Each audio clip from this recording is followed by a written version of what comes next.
sir.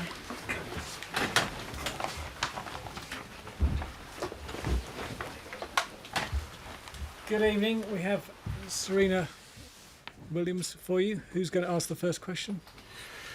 So, how do you assess that win today? Sort of first game since the French.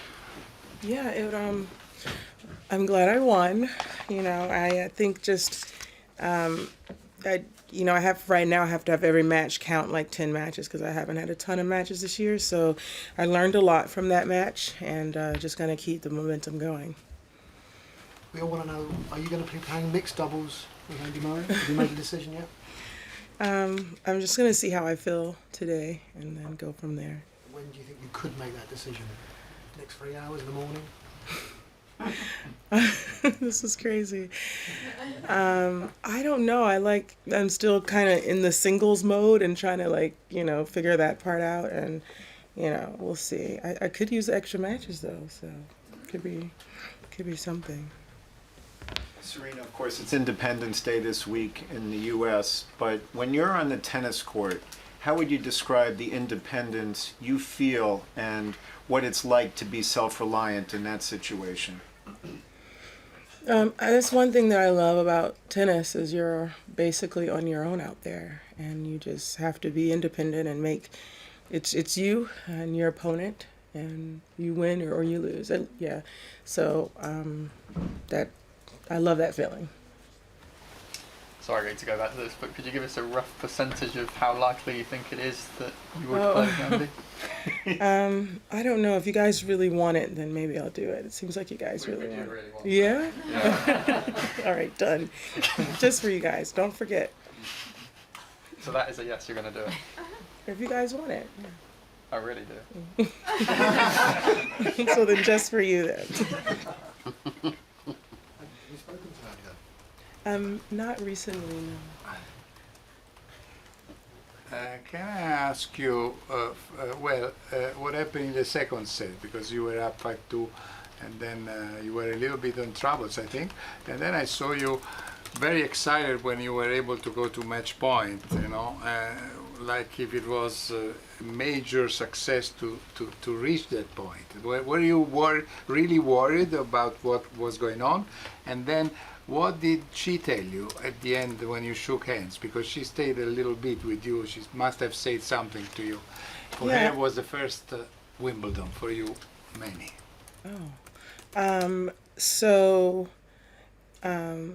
Yeah, I was just, like I said, I haven't played a ton of matches. I think this is 13th match for the whole year for me. So it felt really good to get there, and it's also Wimbledon, and it's center court, and it's such a big moment for me. So every match, like I said, every match counts, like several matches to just learn from each point. So I was really excited because she started playing really well, and she started getting a ton of momentum, and to try to keep the edge with myself was really important. She had already broken me into when I served for the match, and so I wanted to make sure that I was able to stay in the match. And I think that was just something that I was really excited about. And it's Serena. I always get excited. At the end, what she said to you? Oh, I told her a great match, and she said thank you, and it was a good match, and it was fine. And then we took pictures after.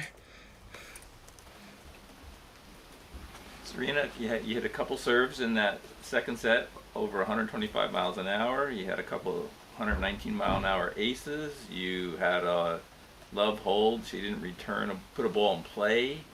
Haven't seen that kind of serving from you in a while. How does that feel? Does it give you confidence going forward? Yeah, it definitely gives me confidence. I can actually use my legs now. It's been a while since I've been. Is it really about getting those legs back? Yeah, for sure, because it's hard to. Yeah. Also, I think mentally, if you're serving without legs, you're paranoid of hurting your shoulders, so you take a little pace off. So, like I said the other day, it's just all coming back, hopefully fast. Each match has to be faster than normal because it's already halfway through the season. But yeah, now that I can actually use my legs, it just all feels better. Can we talk about the Breakfast of Champions? What was it like to be on the Wheaties box? Was that something that was fun for you? Just describe what that means in the picture of American culture. It was a moment I've always wanted, and I didn't even think about it for years. And obviously, Althea Gibson was someone that I really looked up to, and I had an opportunity to speak to her on the phone at one point in my life, and it's something I'll never forget. And so it was always my goal to follow her as a tennis player on that box. And so when it happened, I was really excited for it. And for someone like Coco to have a poster of you at her home and to speak so highly of you and Venus, just talk about that for a moment, please. I don't know. I just love Coco and her family. They're just really sweet. Her dad is just a good guy, and she's like pretty awesome and pretty cool. So honestly, I feel honored that I was on her wall at some point in her life, and soon other girls she'll be on other girls' walls, and it's nice because it'll keep it will keep it going from next generation to next generation. At the back. Hi, Serena. Are you able to talk about your work ethic at all, and really the everyday grind and dedication it takes for you to be where you are today? I don't think about it actually. Yeah, I guess it is a lot of work. It's really second nature to me now. I like literally don't think about it. It's like, okay, I'm working out 4 hours today. It's like you don't really think about it when you go to work. It's like second nature, something you have to do, and it's just built in your system, and that's what it's like for me. I do know when I do go to work, I am so focused and so intense and so like almost on edge because I really want to do a great job. I think that's unique. But other than that, I'm just so used to training and working. There have been 6 women's matches and 2 men's matches on the 2 main stadiums today, and it seems like Wimbledon in general has had a few more things that made the women's qualifying draw bigger and a couple other smaller things. I'm just curious if you've noticed a sort of positive uptick in the treatment of women here, which has been a discussion point for a long time. Yeah, I was here obviously when it was 4 was 2 men and one woman's match on each of the show courts. So I think the last time I played here last year, they had started to make change, maybe even the year before, but I'm not sure. I don't remember. But yeah, so I'm glad to see that they have made different changes and continuing it to support the women. Serena, assuming as you say that you do end up playing mixed with Andy, could I just get your thoughts on him as a player and as a person? Because I'm guessing you wouldn't go out of your way to play mixed with just anybody. This is maybe something that you really want to do. If so, what is it about him that you like and respect? We're a lot alike on the court. So I've always liked that about him. And talking about work ethic, his work ethic is just honestly off the charts. And that's something I've always respected about him, and his fitness and everything, to do what he's done in an era where there's so many other great male tennis players and so much competition, and to rise above it is not many people have done it, and he's actually one of the few. So there's so many things to be admired, and above all, he really stands out, and he really speaks up about women issues no matter what, and you could tell that he has a really strong woman in his life, and I think above all that is just fantastic. Do you have any thoughts on your opponent today, her backstory? In her early 30s, she's only her second slam tournament. She spent much of her career in the low-level satellites and the like. What is that kind of, when you think of that, what goes through your mind of her journey? Well, it's nice because no matter where you are, you don't want to give up, and I think she's a great tale and story of that. And it doesn't matter what age you are, whether you're 15 or in your early 30s, it's like you still have a chance to be great at whatever you do. And she really took it to me today, and she's had some really good, strong matches in the past few months. So honestly, it's a good thing to see. You participated for 2 weeks ago in Caroline Wozniacki's wedding. Can you tell a little bit about your experience in Italy? Yeah, I love Caroline. She's literally one of my best friends. It was just such a magical moment. It was the most beautiful wedding I've ever been to. And I had a great time, and it's so good to celebrate her love.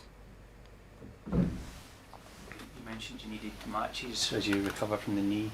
How much of a factor positively is that in terms of playing mixed doubles also, and how much of a challenge will it be to possibly manage the schedule, for a run at the title here in the singles?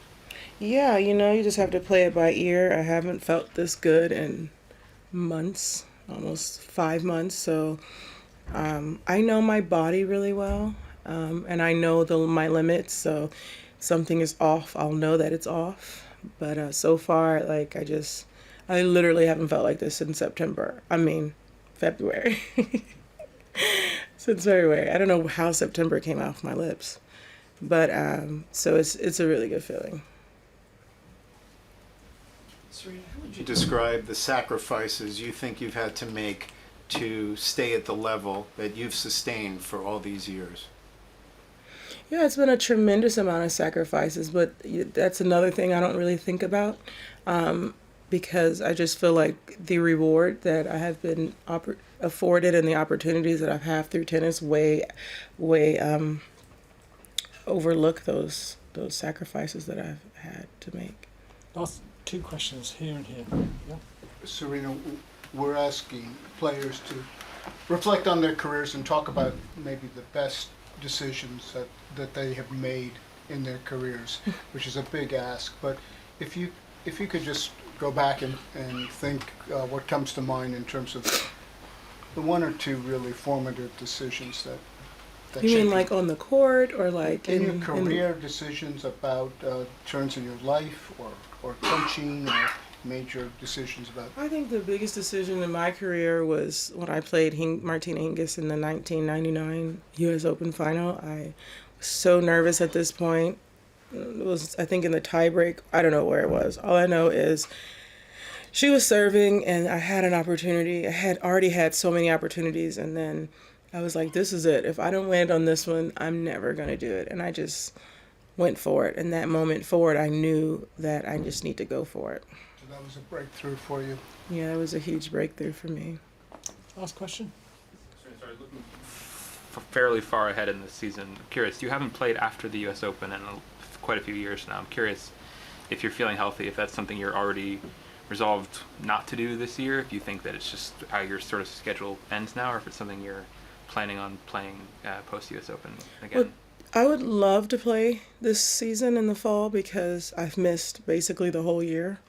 So it would actually be nice to kind of pick up some matches. And also I like to go to different areas because it's nice to take Olympia and like put her on top of the Great Wall and take a picture. So it's always a nice experience for that. Okay, thank you. Thank you.